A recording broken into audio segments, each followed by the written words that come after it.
আমরা আজকে রাসায়নিক বিক্রিয়া সম্পর্কে একটু পড়ব। আগে দেখা যাক রাসায়নিক বিক্রিয়া জিনিসটা ঠিক কী। এটা করার জন্য দেখো আমরা আমাদের ঘরে পাওয়া যায় এরকম কয়েকটা জিনিস আমি এখানে নিয়ে এসেছি। এখানে কি কি জিনিস নিয়ে এসেছি একটু ভালো করে দেখো। কাপড় কাচার সোডা আছে, আর নিয়ে এসেছি ভিনিগার। ঠিক আছে, ভিনিগারের উপাদান হচ্ছে একটা অ্যাসিড, এটাকে আমরা অ্যাসিটিক অ্যাসিড বলি। তো আমরা যেটা করব, আমরা এই কাচের বাটিটা, এটা কিন্তু এর মধ্যে একদম খালি একটা কাচের বাটি, কিছু নেই। এবার তার মধ্যে আমি কি করব, আমি এর মধ্যে আমি এই ভিনিগারটাকে নিয়ে নিলাম। ঠিক আছে, একটু ভিনিগারটাকে আমি এর মধ্যে ঢেলে নিলাম। এই যে ভিনিগার দেখতে পাচ্ছ সবাই, এই ভিনিগারটার মধ্যে এবার আমি কি করব, এই কাপড় কাচার যে সোডা, এইটাকে আমি একটু এর মধ্যে ঢেলে দেবো। দেখো তো কি হলো, দেখতে পাচ্ছ? দেখো বুদবুদ, মানে সঙ্গে সঙ্গে যেন জিনিসটা কতগুলো বুদবুদ তৈরি হলো। এখানে আমি একটা কথা বলি, এই কাপড় কাচার সোডার আর ভিনিগার এরা পরস্পরের সংস্পর্শে আসাতে এদের কিন্তু একটা রাসায়নিক পরিবর্তন ঘটে গেছে। দেখো এখনও কিন্তু বুদবুদ সৃষ্টি হয়ে চলেছে, মানে একটা গ্যাসীয় পদার্থ কিন্তু এখানে উৎপন্ন হচ্ছে, এদের মধ্যে একটা রাসায়নিক বিক্রিয়া হয়েছে। তো এটা গ্যাসীয় পদার্থটা হচ্ছে কার্বন ডাই অক্সাইড। তো আমরা এই ধরনের যে কোনো অ্যাসিডের সঙ্গে, আমি যদি এখানে লেবুর রস বা বাথরুম পরিষ্কার করার অ্যাসিড এগুলো যদি ব্যবহার করতাম, এগুলো তোমরা বাথরুম পরিষ্কার করার অ্যাসিড নিয়ে তোমরা কখনোই কাজ করবে না। তোমরা কাজ করলে এই সমস্ত মানে ভিনিগার বা লেবুর রস বা তেঁতুল জল এইগুলোই তোমরা ব্যবহার করবে সব সময় যখন অ্যাসিড নিয়ে তোমাদের কোনো কাজ করতে হবে। দেখো ভালো করে দেখো, এখানে কিন্তু গ্যাসীয় পদার্থ উৎপন্ন হচ্ছে। তো এই জিনিসটা কিন্তু আমরা যেটা দেখলাম একটা রাসায়নিক পরিবর্তন। তো এইরকম ঘটনা আমাদের কিন্তু চোখের সামনে প্রচুর আমরা ঘটতে দেখি। আমি এখানে একটা উদাহরণ যেহেতু আমি করে দেখালাম, সেটা তাহলে আমি একটু লিখি। আমি একটু লিখছি। আমি কি করেছি না, ভিনিগারের মধ্যে, ভিনিগারে বললাম থাকে অ্যাসিটিক অ্যাসিড। এই অ্যাসিটিক অ্যাসিডের মধ্যে আমি কাপড় কাচার সোডা যোগ করেছি। কাপড় কাচা সোডা যোগ করেছি, তাতে কিন্তু আমার দেখা গেল এখানে একটা গ্যাসীয় পদার্থ উৎপন্ন হলো। এইভাবে আমরা যদি আরও কয়েকটা পরীক্ষা এরকম করি, যদি আমরা পোড়া চুন বা পাথুরে চুন যদি আমরা নিই, পাথুরে চুন নিয়ে তার মধ্যে আমরা ধরো জল যোগ করি। ঠিক আছে, পাথুরে চুনে জল যোগ করা হলো। বা খাবার সোডা নিয়েও, আমি এই কাপড় কাচা সোডার জায়গায় খাবার সোডা নিয়েও কাজটা করতে পারি। তো এই ক্ষেত্রে যে ব্যাপারটা হচ্ছে সেটা হচ্ছে কি, রাসায়নিক পরিবর্তন করছে। দুই বা ততোধিক পদার্থ পরস্পরের সংস্পর্শে আসার ফলে রাসায়নিক পরিবর্তন করছে, এবং এই ঘটনাটাকে আমরা বলছি রাসায়নিক বিক্রিয়া। একটা নতুন ধর্মবিশিষ্ট পদার্থ এখানে কিন্তু তৈরি হচ্ছে রাসায়নিক বিক্রিয়া ঘটে। আবার আমরা যদি পাথুরে চুনের মধ্যে জল যোগ করি, তখন দেখা যাবে গ্লাসটা বেশ গরম হয়ে গেছে এবং রাসায়নিক বিক্রিয়ার ফলে এখানে তাপ উৎপন্ন হয়েছে। কিছু কিছু বিক্রিয়া আছে যেখানে দেখা যায় রাসায়নিক বিক্রিয়ার ফলে তাপমাত্রা কমে গেছে, মানে ঠান্ডা হয়ে গেছে। কোনো কোনো ক্ষেত্রে হয়তো দেখা যায় যে রাসায়নিক বিক্রিয়ায় তাপ উৎপন্ন হয়েছে বা তাপ কমে গেছে, মানে তাপ শোষিত হয়েছে, কিন্তু সেটা তাপমাত্রা এতটাই সামান্য পরিবর্তন হয়েছে যে সেটা হয়তো আমরা স্পর্শ করে বা চোখে দেখে আমরা বুঝতে পারছি না। ঠিক আছে, তাহলে এই প্রত্যেক ক্ষেত্রে কিন্তু আমরা দেখছি রাসায়নিক পরিবর্তন ঘটছে এবং নতুন ধর্মবিশিষ্ট পদার্থ উৎপন্ন হচ্ছে। যারা এই রাসায়নিক বিক্রিয়ায় অংশগ্রহণ করেছে তাদেরকে আমরা বলবো বিক্রিয়ক পদার্থ। যেমন এখানে ভিনিগারের মধ্যে থাকা অ্যাসিটিক অ্যাসিড এবং কাপড় কাচার সোডা, এরা বিক্রিয়ায় অংশগ্রহণ করেছে, তাই এরা হচ্ছে বিক্রিয়ক পদার্থ। আর বিক্রিয়ার ফলে যে উৎপন্ন হবে তাদেরকে আমরা বলবো বিক্রিয়াজাত পদার্থ। যেমন এদের ভিনিগার ও কাপড় কাচার সোডার মধ্যে রাসায়নিক বিক্রিয়া হয়ে এখানে একটা লবণ তৈরি হবে। ঠিক আছে, একটা লবণ তৈরি হবে, আর তৈরি হবে কি, আর তৈরি হবে হচ্ছে কার্বন ডাই অক্সাইড গ্যাস। তাহলে এইগুলো কিন্তু হচ্ছে বিক্রিয়াজাত পদার্থ। একইভাবে পাথুরে চুনে আমি যদি জল যোগ করি তাহলে তৈরি হবে কলি চুন। আমি কথাটা লিখছি, পাথুরে চুনে জল যোগ করা হলো এবং পলিচুন উৎপন্ন হলো।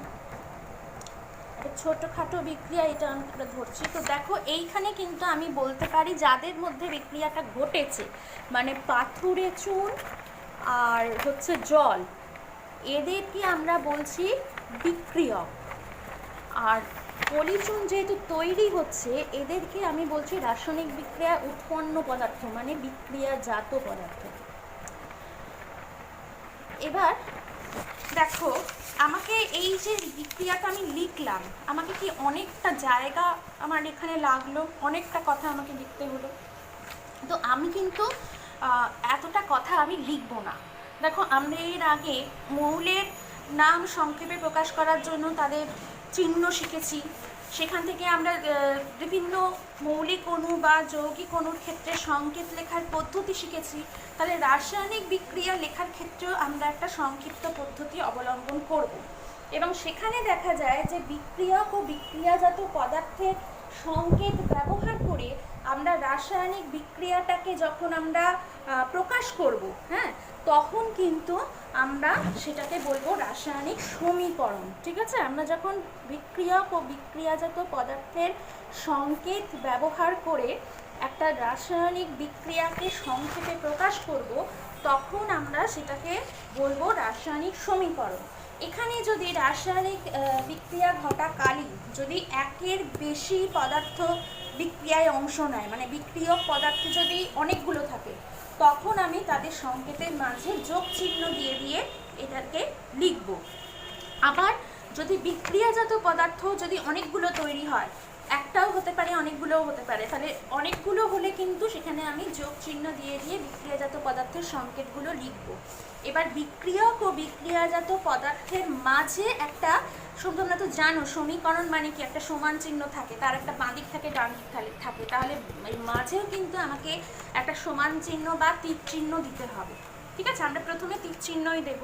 তো এখানে তাহলে আমি এইটাকে যদি সমীকরণের আকারে প্রকাশ করতে চাই, তাহলে দেখো পাথুরে চুন ও জলের রাসায়নিক বিক্রিয়ায় এখানে পাথুরে চুনের যে সংকেত, সেটা হচ্ছে রাসায়নিক সংকেত হচ্ছে CaO, ক্যালসিয়াম অক্সাইড।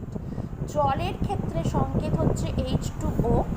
আর তৈরি হচ্ছে কি বিক্রিয়াজাত পদার্থ, দেখো পলিচুন, তাহলে পলিচুনের ক্ষেত্রে এখানে সংকেত হচ্ছে CaOH2, মানে ক্যালসিয়াম হাইড্রোক্সাইড। তাহলে আমি যদি এইখানে একটা তোমার বিক্রিয়াটাকে যদি আমি সমীকরণে লিখতে চাই, তখন কি লিখতে হবে? দেখো, বিক্রিয়ক পদার্থ মানে CaO, পাথুরে চুন প্লাস হচ্ছে জল, বিক্রিয়ক পদার্থগুলোর মাঝে আমি যোগ চিহ্ন দিলাম, তীর চিহ্ন দিচ্ছি। কে তৈরি হচ্ছে? বিক্রিয়াজাত পদার্থ এখানে একটাই তৈরি হয়েছে, তাহলে ক্যালসিয়াম হাইড্রোক্সাইড, এটা আমার লিখতে হবে। ঠিক আছে? আবার আরেকটা বিক্রিয়া আমি দেখাচ্ছি। ধরো আমি বলছি, এটা 3 নম্বর, দুটো বিক্রিয়া আমি এখানে দেখালাম। তাহলে চুনা পাথরকে তাপ দিলে কি কি তৈরি হয়? তৈরি হয় হচ্ছে ক্যালসিয়াম অক্সাইড, চুন ও carbon die oxide. Calcium oxide ও কার্বন ডাই অক্সাইড উৎপন্ন হয়। ঠিক আছে? তাহলে এইখানে কি হবে? চুনা পাথর মানে আমাকে দেখো, এখানে চুনা পাথরের সংকেত হচ্ছে কিন্তু ক্যালসিয়াম কার্বনেট, এটা হচ্ছে চুনা পাথরের সংকেত।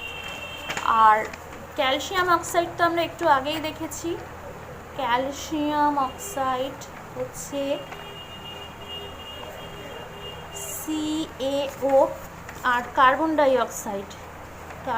অক্সাইড হচ্ছে কি? CO2। ঠিক আছে? এবার এখানে কে বিক্রিয়ক আর কে বিক্রিয়াজাত? দেখো, চুনা পাথরকে তাপ দিচ্ছি, তাহলে একটাই কিন্তু এখানে বিক্রিয়ক পদার্থ, ক্যালসিয়াম কার্বনেট বা চুনা পাথর। আর এই দুটো হচ্ছে কি?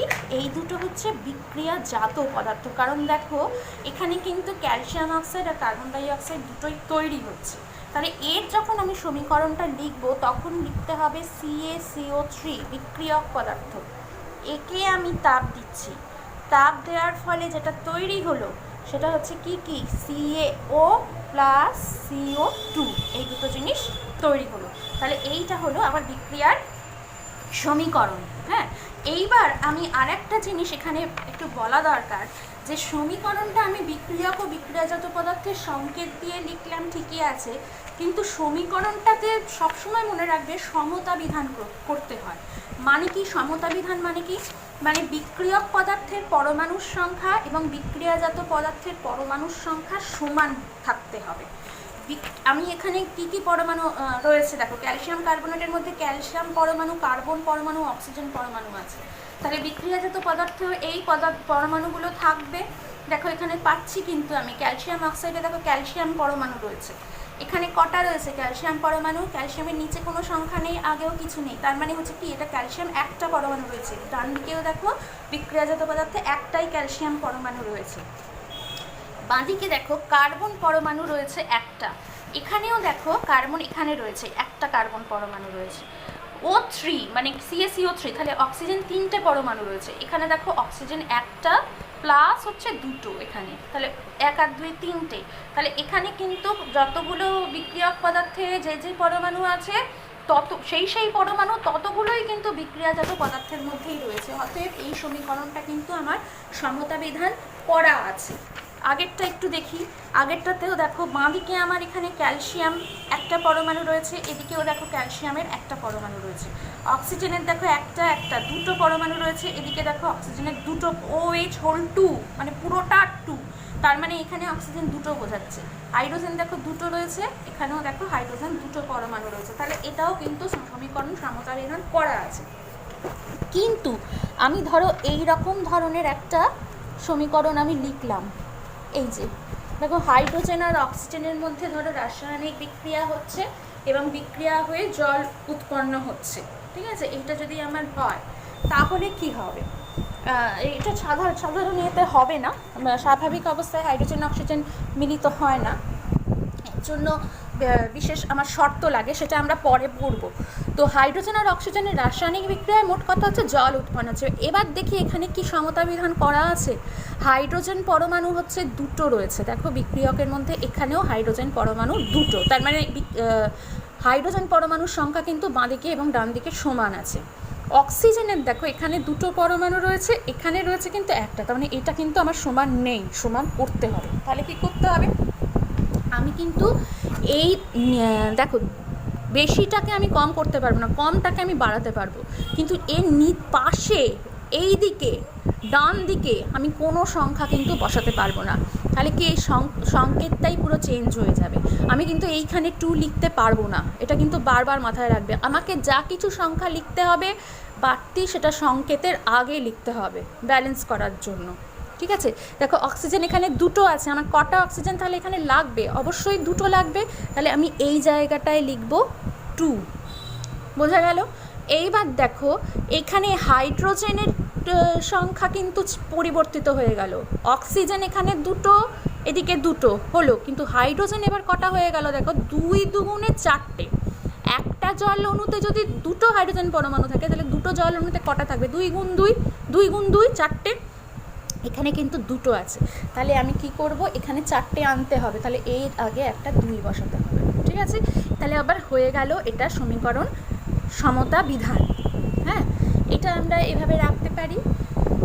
আবার এটাকে সমান চিহ্ন দিয়ে লেখারও রীতি প্রচলিত আছে, মানে আমরা লিখতে পারি 2H2 + O2 = 2H2, সমান চিহ্নটা আমি সমতা বিধানের পর দিতে পারবো, বোঝা গেল? যখন আমার সমীকরণটা সমতা বিধান করা হয়ে গেল তখন মানে বাঁদিকে ডান দিকে পরমাণুর সংখ্যা সমান হয়ে গেছে, এইবার আমি বিক্রিয়ক ও বিক্রিয়াজাত পদার্থের মধ্যে সমান চিহ্ন দিতে পারি। তাহলে এইভাবে কিন্তু আমরা সমীকরণের সমতা বিধান করতে পারবো। আমি আরেকটা উদাহরণ আমি একটু দেখাই, আমি এরকমভাবে আমি সমতা বিধান করো, আমি সব দেখাচ্ছি সমতা বিধান করো। আরেকটা দেখাচ্ছি, দেখো Fe প্লাস হচ্ছে H2O, সেখান থেকে তৈরি হচ্ছে Fe3O4 প্লাস H2। নামগুলো বলি, Fe মানে সবাই জানো আয়রন বা লোহা, H2O মানে জল, এখানে কিন্তু এটা স্টিমের সঙ্গে বিক্রিয়া হচ্ছে, জলীয় বাষ্পের সঙ্গে তৈরি হচ্ছে ফেরোসোফেরিক অক্সাইড আর হাইড্রোজেন। এবার আমি এটাকে সমতা বিধান করব সমীকরণটাকে। তাহলে কি করতে হবে? দেখো আয়রন পরমাণু এদিকে রয়েছে দেখো একটা, এদিকে রয়েছে কটা? 3টে, তাহলে আয়রন কিন্তু সমান নেই, হাইড্রোজেন দেখো এখানে দুটো রয়েছে, এখানে রয়েছে দুটো, হাইড্রোজেন আছে সমান, অক্সিজেন এখানে একটা রয়েছে, এখানে কিন্তু রয়েছে দেখো চারটে, তাহলে অক্সিজেনও সমানে। আমরা একটা কোনোটাকে ধরে আমি শুরু করি, আমি অক্সিজেন থেকে প্রথমে শুরু করি। দেখো অক্সিজেন এদিকে চারটে রয়েছে, তো এদিকে আমাকে 4 আনতে হবে, তাহলে কি করতে হবে, আমাকে এর আগে একটা 4 সংখ্যা বসাতে হবে। হয়ে গেল তাহলে অক্সিজেন 4টে, এদিকেও 4টে। কিন্তু সেটা করতে গিয়ে দেখো হাইড্রোজেন হয়ে গেছে কটা, 4 দুগুণে 8টা। তাহলে এদিকে কি করতে হবে, আমাকে হাইড্রোজেনের আগে 4 বসাতে হবে, তবে আমি এখানে 8টা হাইড্রোজেন আনতে পারবো। এখানে আমি 4 দুগুণে দেখো 8 হলো। এইবার আয়রন বাকি রয়েছে, দেখো এদিকে 3টে আছে, এখানে আমাকে 3 আনতে হবে, তাহলে আমি এখানে 3 বসাবো। এবার আমি সমীকরণটাকে এভাবেও লিখে দিতে পারি, 3Fe plus 4H2O equal to Fe3O4 plus হচ্ছে 4H2। দেখে নাও আরেকবার, আয়রন এখানে 3টে পরমাণু, এখানে 3টে পরমাণু, বাঁ দিকে হাইড্রোজেন 4 দুগুণে 8টা, এদিকে 4 দুগুণে 8টা, অক্সিজেন দেখো 4, এদিকেও 4, তাহলে এটা সমতা বিধান হয়ে গেছে। এবার আমরা আর একটা সমীকরণ আমরা এখান থেকে দেখি। আচ্ছা দেখো এটা আমি দেখছি 3 নম্বর, দেখো N2 প্লাস হচ্ছে H2, সেখান থেকে তৈরি হচ্ছে NH3, মানে অ্যামোনিয়া। নাইট্রোজেন ও হাইড্রোজেনের রাসায়নিক বিক্রিয়া হচ্ছে, নাইট্রোজেন আর হাইড্রোজেন গ্যাসে অ্যামোনিয়া গ্যাস তৈরি হচ্ছে। তাহলে এখানে যেটা হচ্ছে দেখো, নাইট্রোজেন 2টো পরমাণু আছে, এখানে একটা, আর এদিকে আছে 2টো হাইড্রোজেন পরমাণু, এখানে 3টে। তাহলে আমাকে কি করতে হবে, আমাকে ব্যালেন্স করতে হবে। এবার ব্যালেন্স মানে সমতা বিধান করতে হবে। তাহলে আমার নাইট্রোজেন দিয়ে আগে শুরু করি, এদিকে 2টো রয়েছে, এদিকে একটা, তাহলে এদিকে আমাকে 2 আনতে এখানে 2 বসাতে হবে। তাহলে হাইড্রোজেন কটা হলো দেখো, 3 দুগুণে দেখো 6টা হয়ে গেছে এখানে, তাহলে আমাকে হাইড্রোজেন 6টা আনতে হবে, তাহলে আমি এখানে বসাবো হচ্ছে 3। তাহলে আমার দেখো হয়ে গেল N দুটো, 3 দুগুণে 6টা, এখানে 2টো নাইট্রোজেন, 3 দুগুণে 6টা হাইড্রোজেন। তাহলে আমি লিখতে পারি N2 plus 3H2 equal to 2NH3। বোঝা গেল? তাহলে এইভাবে কিন্তু আমরা সমীকরণের